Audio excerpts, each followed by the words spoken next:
Hello दोस्तों, आज की इस वीडियो में जो हमारा क्वेश्चन है सातवाहन साम्राज्य के सामाजिक एवं आर्थिक स्थिति का विवरण दीजिए। तो इस वीडियो में मैं आप लोगों को इस क्वेश्चन का आंसर बताने वाला हूँ। इम्पोर्टेंट क्वेश्चन है, एग्जाम में पूछा जाएगा, तो वीडियो को लास्ट तक देखिएगा। तो पहले लिखेंगे सातवाहन साम्राज्य की सामाजिक एवं आर्थिक स्थिति। इसमें परिचय हेडिंग डालेंगे, लिखेंगे सातवाहन वंश भारत के दक्षिण और पश्चिमी भागों में स्थापित एक शक्तिशाली राजवंश था। इसकी स्थापना सिमुक नामक शासक ने की थी। सातवाहन साम्राज्य की राजधानी प्रतिष्ठान यह थी। यह वंश आंध्रों के नाम से भी जाना जाता है। फिर लिखेंगे हेडिंग सामाजिक स्थिति। इसमें लिखेंगे सातवाहन काल में समाज जाति वर्ण व्यवस्था और परंपराओं पर आधारित था, फिर भी इसमें लचीलापन भी दिखाई देता है। फिर हेडिंग हो जाएगा वर्ण व्यवस्था।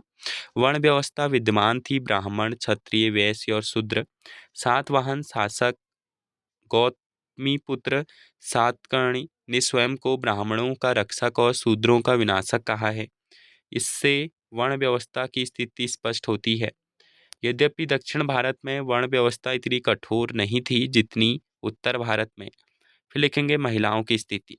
महिलाओं को समाज में सम्मान प्राप्त था। मातृसत्तात्मक परंपरा का प्रभाव था। उदाहरण शासकों के नामों में माताओं का उल्लेख मिलता है। महिलाएं धार्मिक और दान कार्यों में भाग लेती थी। स्तूपों के निर्माण और भिक्षु संघ को दान देने के प्रमाण मिलते हैं। फिर लिखेंगे धर्म। सातवाहन काल में बौद्ध धर्म और हिंदू धर्म दोनों का विकास हुआ। शासकों ने ब्राह्मणों को दान दिए, लेकिन बौद्ध धर्म को भी संरक्षण दिया। अमरावती नागार्जुनकोंडा आदि बौद्ध कला के प्रमुख केंद्र बने। फिर लिखेंगे कला और संस्कृति। वास्तुकला मूर्तिकला और चित्रकला का विकास हुआ। अमरावती और नागार्जुनकोंडा की बौद्ध मूर्तियां प्रसिद्ध हैं। फिर हेडिंग होगा आर्थिक स्थिति। सातवाहन काल में अर्थव्यवस्था कृषि व्यापार कुटीर उद्योग और मुद्रा प्रणाली पर आधारित थी। फिर हो जाएगा कृषि हेडिंग।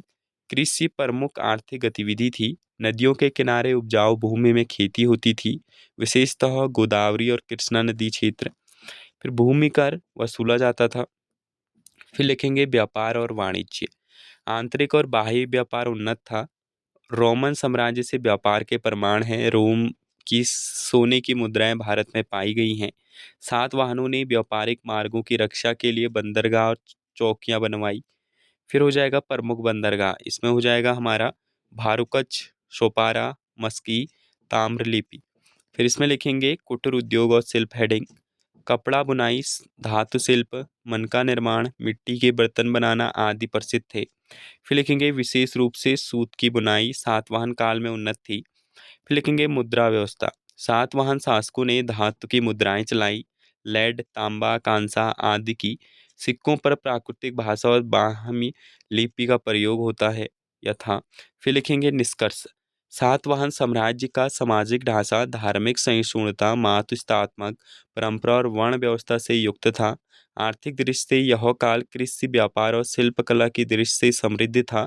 यह काल सांस्कृतिक धार्मिक और आर्थिक दृष्टि से दक्षिण भारत के इतिहास में एक स्वर्ण युग की तरह देखा जाता है। तो ये था हमारा इस क्वेश्चन का आंसर। मिलते हैं न्यू वीडियो में।